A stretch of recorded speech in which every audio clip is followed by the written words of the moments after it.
আসসালামু আলাইকুম সবাইকে, কেমন আছেন সবাই? আলহামদুলিল্লাহ আমি ভালো আছি। ঠান্ডার একটু সমস্যা আছে, কিন্তু এছাড়া বেশ ভালো আছি। সুন্দর একটা সকালবেলা ঘুম থেকে উঠেই দেখলাম যে আকাশের ওয়েদারটা এত সুন্দর, মাশাল্লাহ।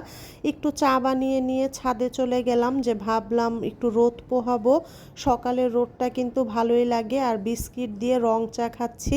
তো ঘরে এসে দেখলাম যে কারেন্ট চলে গিয়েছে। আমাদের এখানে কালকেই মাইকিং করেছে যে আজকে সারাটা দিন কারেন্ট থাকবে না। আমি ওদিকে ব্যাগ ট্যাগ গুছিয়ে নিয়েছি, যে একা একা কারেন্ট নাই, বাসায় বসে থেকে কি করব। আম্মুর বাসায় চলে যাই, বাচ্চারা আগে থেকে আম্মুর বাসায় আছে। তো যাই হোক, আমি বাইর হব, এর মধ্যে দেখলাম যে জিওনা দাঁড়িয়ে আছে, জোজো এখানে বসে আছে জানালার পাশে। ওদের মন খারাপ, আমি কোথাও যেতে নিলে ওরা কিভাবে যেন বোঝে যে আমি এখন রেডি হয়েছি, বাইরে যাব, ওরা মন খারাপ করে বসে থাকে।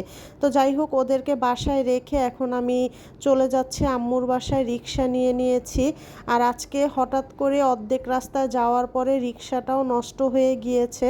আসলে যেদিন কপাল খারাপ থাকে সব দিক দিয়েই খারাপ থাকে। আজকে বাসায়ও অনেক কাজ ছিল, কিন্তু কারেন্ট নাই বলে বাসায় থাকি নাই, কারণ ওয়াইফাই লাইন বন্ধ। আর মানে টিভি দেখা ছাড়া কাজও আমার করতে ইচ্ছে করে না। আমি সবসময় জোরে গান ছেড়ে কাজ করতে আমার খুব ভাল লাগে একা একা যখন থাকি।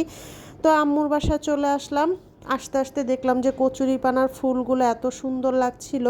আর এইখানে এই যে রাজহাঁসগুলো বসে বসে রোদ পোহাচ্ছিল। আর আজকে বাইরে কিন্তু প্রচুর রোদ উঠেছে। ওদিকে কলা গাছে সুন্দর কলাও ধরে রয়েছে। আর আম্মুর বাসার চারপাশের মানে প্রকৃতিটা এত সুন্দর, মাশাল্লাহ।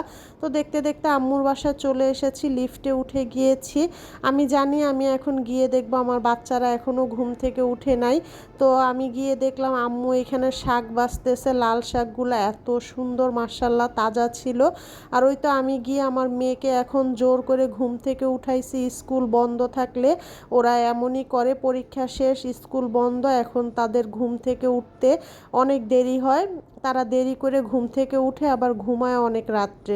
তো যাই হোক, যাওয়ার পরে আম্মু এখানে ডিম ভাজা করে দিছিল, আর হচ্ছে পাউরুটি দিছিল। পাউরুটি আর ডিম ভাজা খাবো। তা পাউরুটি আর ডিম ভাজা খাওয়ার পরে আম্মু আবদার করলো যে আমাকে একটু শুটকি রান্না করতে। আমার হাতে শুটকি নাকি আম্মু অনেক দিন ধরে খায় না। তো আমি এখানে বেগুন, মূলা, আলু এগুলো দিয়ে আজকে শীতল শুটকি রান্না করব। আর শুটকির তরকারিটা বিশ্বাস করবেন অসাধারণ মজা হয়েছিল, মাশাল্লাহ।